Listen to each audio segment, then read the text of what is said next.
कोई पढ़ सकता है इसको जल्दी से लैपटॉप से देख के पढ़ दो।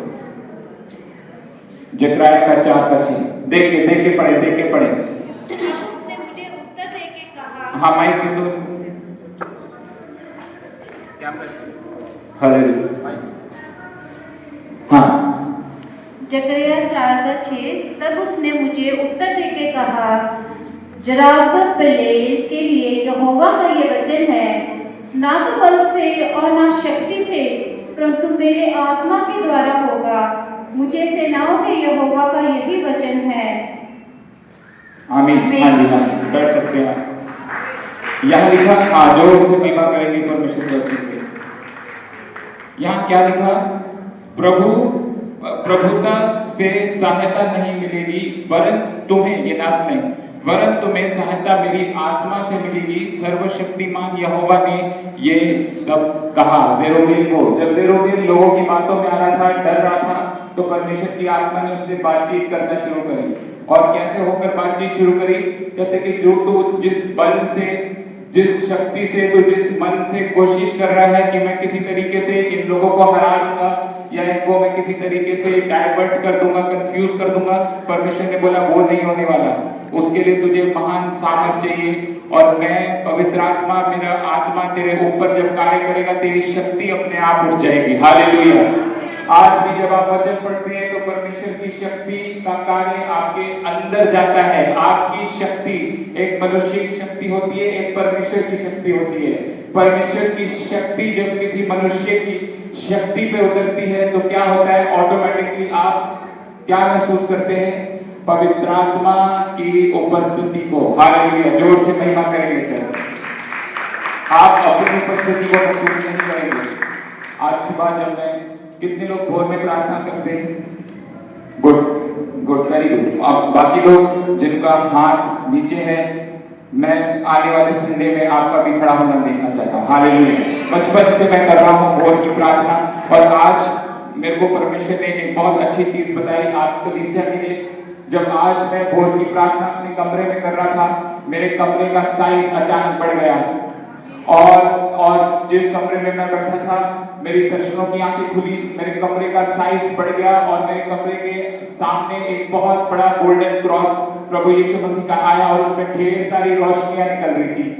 और पवित्र आत्मा ने मुझसे बात करी और कहा कि जितने लोग भोर में प्रार्थना करते हैं अपने कमरे में, और ये विनतियां करते कि प्रभु मैं तुझे नहीं छोड़ूंगा, मैं तुझसे प्यार करता हूं, परमेश्वर ने मुझे ये बात बताई। गॉड ने बोला, मार्शल तूने यहाँ बैठकर अपने लिए एक नया कमरा ढूंढ लिया है। हालेलुया। और परमेश्वर ने कहा, इस साल तू जो कमरा देख रहा है प्रार्थना का, वो तेरे पास होगा। तारीफ करेंगे चर्च। क्योंकि मेरी प्रार्थना हमेशा ये रहती थी, परमेश्वर अगर तू मुझे अपना खुद का घर देने वाला है, फ्यूचर ऐसा नहीं है कि मैं ऐसे ही रहूंगा, तरक्की तो होगी सबकी। कलीसिया की तरक्की हो रही है तो पासवान की भी होगी। हालेलुया। परमेश्वर के दासों की तरक्की होती है तो कलीसिया की होगी, कलीसिया की होगी तो चर्च की होती है। हालेलुया। तो मैं जब भी प्रार्थना करता था, मैं कहता था, परमेश्वर अगर मेरा खुद का घर कुछ होगा तो सबसे बड़ा कमरा प्रार्थना का होना चाहिए। हालेलुया। सिटिंग रूम बड़ा ना हो, उतना बड़ा बाथरूम ना हो, उतना बड़ा किचन ना हो, उतना बड़ा मेरा कमरा ना हो, पर सबसे बड़ा जिसका साइज हो वो प्रेयर रूम हो। और आज परमेश्वर ने मेरे सामने वो दर्शन खोला कि तू इस कमरे से उस कमरे में जाने वाला। हालेलुया। और उस कमरे में बहुत सारे फरिश्ते परमेश्वर की महिमा कर रहे थे। मैं बोल रहा हूँ, अगर आपको घर चाहिए, गाड़ी चाहिए, जॉब चाहिए, आशीष चाहिए, आत्मा में बढ़ना है, शक्तिशाली बनना है प्रभु यीशु मसीह में, आप भोर की प्रार्थना शुरू कर दो। क्योंकि भोर की प्रार्थना से क्या होगा? शैतान जो तुम्हारे दिल को खराब करने के लिए तुम्हारे सोते में से तुम्हें उठा के डराने वाला है, वो देखेगा ये तो पहली जगह हुआ है। हालेलुया। ये पहली जगह होगी, परमेश्वर के वचनों का वार कर रहा है, तीर चला रहा है, मैं कुछ कर नहीं सकता। क्योंकि भोर में दुष्ट आत्माएं आती हैं। बहुत सारे लोगों से जब हमने प्रार्थना उनके घरों में गए, मॉनिटरिंग स्पिरिट्स 3 बजे, 2 बजे, 2:30 बजे आपके कमरे में घूम कर जाती हैं कि कर क्या है। हालेलुया। आती बड़ी बड़ी शक्लों में आती है, बड़े उनके जैसे भी फीचर्स होते हैं वो आती है, वो ये देखते हैं कि ये अपना समय बर्बाद सोने में कर रहा है। तो आप इस साल भोर में उठ के प्रार्थना करना शुरू करें और अन्य भाषाओं में भी प्रार्थना करना शुरू करेंगे। हालेलुया। यहाँ लिखा तुम्हें सहायता मेरी आत्मा से मिलेगी। सर्वशक्तिमान यहोवा ने ये सब कहा। ऐसा क्यों कहा? परमेश्वर ने इस बात को इसलिए कहा क्योंकि कहा कि जो तू कंडीशन देख रहा है अभी लोगों की अपने सामने, उसके ऊपर से मैंने देख लिया है। हालेलुया। मेरी नजरें स्वर्ग से पड़ रही है। तू तो दीवार के आर पार नहीं देख सकता, मैं तेरा परमेश्वर तेरी सिचुएशन के आर पार मैं देख सकता हूँ। मैं पीछे देख सकता हूँ शैतान कहाँ खड़ा है। तू तीर चलाएगा अगर अपनी बल से, अपनी शक्ति से, तेरा तीर कहीं और जाके गिरेगा, पर जब मेरा तीर चलता है वचन का, तारीफ करेंगे चर्च, तो दीवार के आर पार होकर बिल्कुल सीधा शैतान के ऊपर लगेगा और वो मार गिरेंगे, वो हार जाएंगे। मेरा जो शक्ति है, परमेश्वर ने कहा, वो तुझे स्ट्रॉन्ग बनाएगा। हालेलुया। और अगर आपको विश्वास नहीं होता तो आगे वाले वचन को हम देखेंगे। हाँ, कोई बात नहीं, मैं ही पढ़ दूंगा।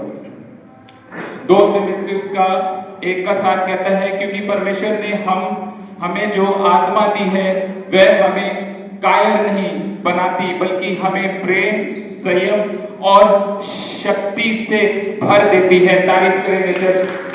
बाहर लिखा शक्ति से भर देती है, उधर ये लिखा कि धीरे धीरे शक्ति आती है, उसमें लिखा शक्ति से भर देती है, आप फुल हो जाते हैं। क्योंकि परमेश्वर ने जो हमें आत्मा दी है, उस आत्मा को आपको परमेश्वर के नीचे भी रखना होगा। हालेलुया। ऐसे नहीं आप शक्तिशाली होंगे। जितने अन्य जाति लोग अगर घूम रहे हैं, कोई प्रभु यीशु मसीह को नहीं जानता, अब वो अगर ऐसी चल रहे हैं, ऐसी चल रहे हैं, उनकी शक्ति, उनके अंदर वो एक नॉर्मल एनर्जी होगी, पर वो जो गॉडली एनर्जी होती है, जो एक मसीह के अंदर आती है, वो चीज नहीं आएगी, क्योंकि उन्होंने अपनी आत्मा को परमेश्वर के नीचे रखा नहीं। हालेलुया। पर जब यहाँ लिखा कि मैं कायर नहीं बनाता, बल्कि हमें प्रेम, संयम और शक्ति से भर देता हूँ। कायर परमेश्वर नहीं बनाता। परमेश्वर का वचन आपको कायर कभी बनाने के लिए नहीं आया। जो कोई कहता है मैं बाइबल पढ़ता हूँ मुझे डर लगता है, तो वो झूठ है, क्योंकि बाइबल पढ़ने से कोई डरता नहीं है, बाइबल से डर भागता है। हालेलुया। शक्ति, परमेश्वर जब कह रहा है मैं तुम्हें अपनी शक्ति से भर दूंगा, मतलब मैं तुम्हें अपने वचन के अनुसार चलाऊंगा। जिन वचनों में मैंने अपनी बातों को बोली है, वो शक्ति है, वो शक्ति है, वो सामर्थ है। तो मेरे वचनों के रास्तों पे चलोगे, ये है इसका मतलब कि मैं तुम्हें अपनी शक्ति से भर दूंगा। पर हमें अपनी आत्मा को परमेश्वर के नीचे भी रखना होगा। ठीक है। 2 चीजें और मिलती हैं, संयम और प्रेम। संयम और प्रेम आप देखें तो परमेश्वर में है। हालेलुया। इंसान अगर अपनी आत्मा प्रभु यीशु मसीह के अंडर को नहीं रखेगा तो वो प्रेम करना नहीं जान सकता, वो संयमता में नहीं रह सकता। वो क्या रहेगा? वो इधर उधर उलझा रहेगा, कंफ्यूज रहेगा। क्योंकि रीजन क्या है? क्योंकि यीशु मसीह ने क्रूस पे जीत दिखाई है। तो अगर आप प्रभु यीशु मसीह में अपनी आत्मा को दे रहे हैं, आप ये कह रहे हैं कि तू जिस क्रूस पे मर के जी उठा, उस समय मेरी आत्मा जो परेशान थी, बंधनों में थी, वो उसी क्रूस पे मरी थी। हालेलुया। और फिर लिखा, पौलुस कहता है कि प्रभु यीशु मसीह में तुम नई सृष्टि हो। नई सृष्टि मतलब कि अब मैंने प्रभु यीशु मसीह को पा लिया है, तो सब कुछ जो उसने मेरे लिए दिया है वो मेरे ऊपर ही रहेगा, शैतान के ऊपर नहीं, किसी और के ऊपर नहीं, वो मेरे ऊपर रहेगा। और उसके कारण मैं चलना फिरना परमेश्वर की आत्मा में सीखूंगा। तारीफ करेंगे चर्च। हालेलुया। और आखिरी हाँ, ये भी बड़ा पावरफुल वर्स है। इसमें लिखा है, 1 कुरिन्थियों का 1:18 कहता है, वे जो भटके रहे हैं उनके लिए क्रूस का संदेश एक निरी मूर्खता है, किंतु जो उद्धार पा रहे हैं उनके लिए वह परमेश्वर की शक्ति है। अभी हम इस बात को जानना है, क्रूस की कथा हमारे लिए क्या है? क्रूस की कथा हमारे लिए स्वर्ग का रास्ता खोलती है, हमें पापों से बचाती है, हमें बुराइयों से बचाती है, हमें एक नया जीवन देती है, हम एक नया मनुष्य बनते हैं। अगर हम ये सारी बातें जानते हैं कि क्रूस की सामर्थ हमारे जीवन में ऐसे बदलाव को लेकर आती है, तो क्या होगा? हम परमेश्वर में उतना ही बढ़ेंगे, उसके क्रूस की जय जयकार करेंगे। हालेलुया। पर अगर कोई है ऐसा जो जानता है कि प्रभु यीशु मसीह, मैं नहीं विश्वास करता कि वो क्रूस पे चढ़ा, मैं नहीं विश्वास करता कि वो तीसरे दिन जी उठा, तो उसकी कहानी सिर्फ एक लकड़ी के क्रूस तक है, उसका कोई मतलब नहीं।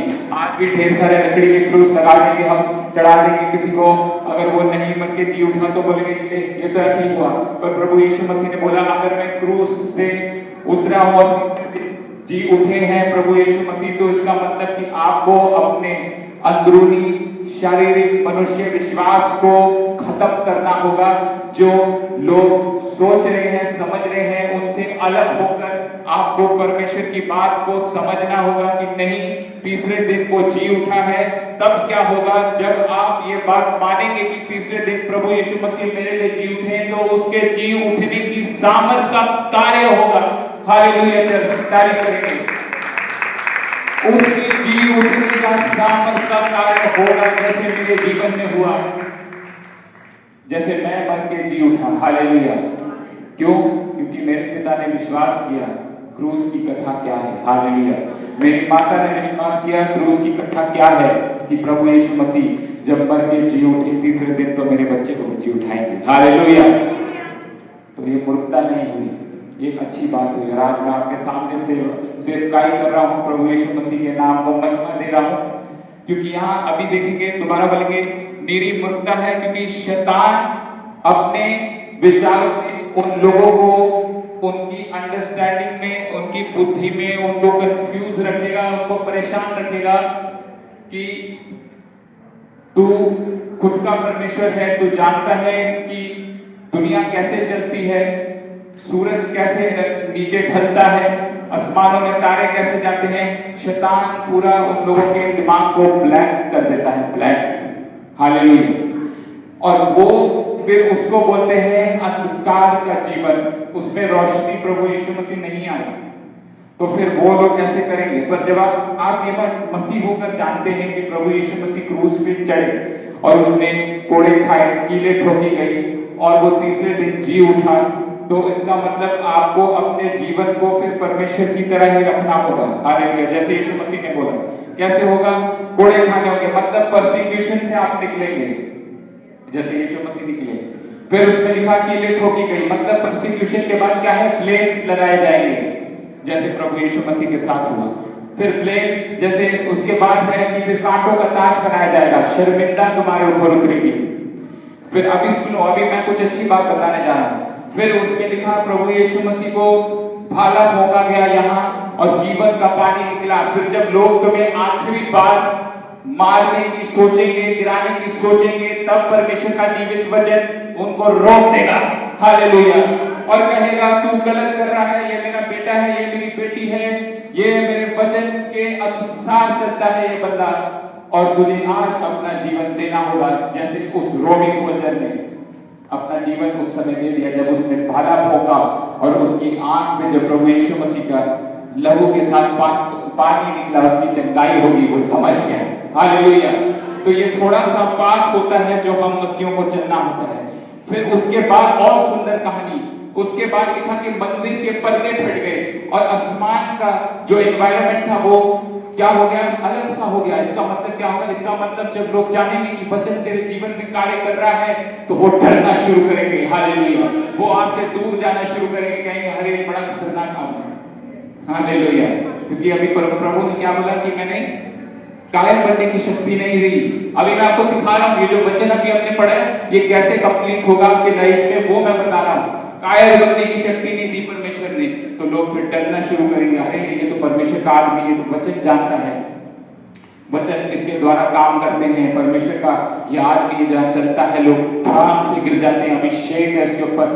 तो शैतान शत्रु के लोग जो होंगे वो डर डर के रहेंगे, काम के रहेंगे, इतने डरेंगे कि वो अपना जीवन प्रभु यीशु मसीह को दे देंगे। तारीफ करेंगे चर्च। मैं बहुत बड़ी बात बोल रहा हूँ, क्योंकि एक ही मालिक हो सकता है जिससे हम अंडर रह सकते हैं और उससे आशीष पा सकते हैं, उससे सामर्थ भी पा सकते हैं, उससे अपने काम जो आप कहते हैं प्रभु मेरा ये काम रह गया है, मेरा काम नहीं हो रहा, तो जब आप जानते हैं कि हम एक ही बहुत ग्रेटर पावर के नीचे हैं, तो कोई भी फिर अपने आप को मरता हुआ नहीं देख सकता। हालेलुया। फिर आगे क्या होगा? फिर उसमें लिखा फिर प्रभु यीशु मसीह तीसरे दिन जी उठे। अब जी उठना मतलब क्या हुआ? आपकी गवाहियां। तारीफ करेंगे चर्च। हालेलुया। आपकी गवाहियां मतलब प्रभु यीशु मसीह सच में जी उठा था। तभी उसने क्रूस में मार गिराया बीमारियों को, परेशानियों को। अगर ये चीज नहीं होती तो आपकी गवाही नहीं आई होती, क्योंकि अंधकार की शक्ति हर जगह घूम रही है। आपकी गवाहियां इसलिए आती है क्योंकि परमेश्वर के फरिश्ते उतरते हैं और वो देखते हैं कि मेरा बेटा प्रार्थना कर रहा है, वचन में है, परमेश्वर को उसने अपना जीवन दिया है, तो क्या है, वो क्रूस की कथा को मान रहा है। और वो क्रूस की कथा को मान रहा है तो उसका मतलब क्या है, अब इसके लिए क्रूस की कथा हो रही है, तो अब इसका मतलब क्रूस की कथा की तरीके से अब ये चलेगा। हालेलुया। तो जब ये क्रूस की कथा से चलेगा तो जी उठना भी लिखा हुआ है। तारीफ करेंगे सर। हालेलुया। तो गवाहियां आएंगी ही आएंगी, भविष्यवाणियां कंफर्म होगी ही होगी, कोई शैतानी शक्ति नहीं रोक सकती। जोर से महिमा करेंगे परमेश्वर की। हालेलुया। किंतु जो उद्धार पा रहे हैं उनके लिए वह परमेश्वर की शक्ति है। क्या आप उद्धार पाए हुए? आप सब उद्धार पाए हुए हैं। तो ये क्या है? वह परमेश्वर की शक्ति है। ये परमेश्वर की शक्ति है। ये परमेश्वर की शक्ति क्यों है? क्योंकि मौत आपको छू नहीं सकती। हालेलुया। दुनिया में दो शक्तियां हैं, एक है शैतान, दूसरा है परमेश्वर। पर शैतान को हम कुछ समझते नहीं, पर आप लोगों का खुद डिसीजन होता है किस पावर के आप दो पावर के अंदर रह सकते हैं। दो पावर के अंदर रह सकते हैं। अगर आप शैतान के अंदर रहते हैं तो शैतान आपको आशीष नहीं देगा, वो झूठा है, वो बदनाम है पूरे स्वर्ग में, वो अपने घमंड के द्वारा, अपने ईर्ष्या के द्वारा आप ही को दबाएगा, आपको नरक ले जाएगा। जो लोग धरती की बातों में, शारीरिक बातों में रह रहे हैं, वो शैतान की शक्ति के नीचे हैं। और दूसरी शक्ति है प्रभु यीशु मसीह की। प्रभु यीशु मसीह की शक्ति के नीचे रहते हैं तो शक्ति उसकी तुम्हारे अंदर आएगी। हालेलुया। ताकि तुम लोगों को बंधनों से आजाद कर सको और उसकी तरह प्रचार करो। जैसे कि प्रभु यीशु मसीह ने क्या बोला कि लोगों कि 4 कॉर्नर्स में जाके, 4 कॉर्नर्स में जाके वर्ल्ड के प्रचार करो। 4 कॉर्नर्स पूरे वर्ल्ड के बहुत बड़ी बात होती है चर्च। हालेलुया। इसका मतलब उस समय कोई एरोप्लेन नहीं था, कोई ऐसा फास्ट ट्रांसपोर्ट नहीं था, नाव थी छोटी सी, उस पे वो चढ़ के उन्होंने पूरे वर्ल्ड के कॉर्नर्स पे प्रचार कर दिया। इसका मतलब क्या है कि यीशु मसीह की शक्ति बड़ी है कि शैतान की? प्रभु यीशु मसीह की शक्ति बड़ी है। हालेलुया। जो प्रभु यीशु मसीह की तारीफ करेंगे, जो प्रभु यीशु मसीह ने कहा वो चेलों ने फॉलो किया, और फिर परमेश्वर के वचन से जब वो गए तो उन्होंने वो कर दिखाया और शैतान हार गया। तारीफ करेंगे सब खड़े हो जाए। परमेश्वर की महिमा हो। मैं विश्वास करता हूं आपने कुछ सीखा होगा।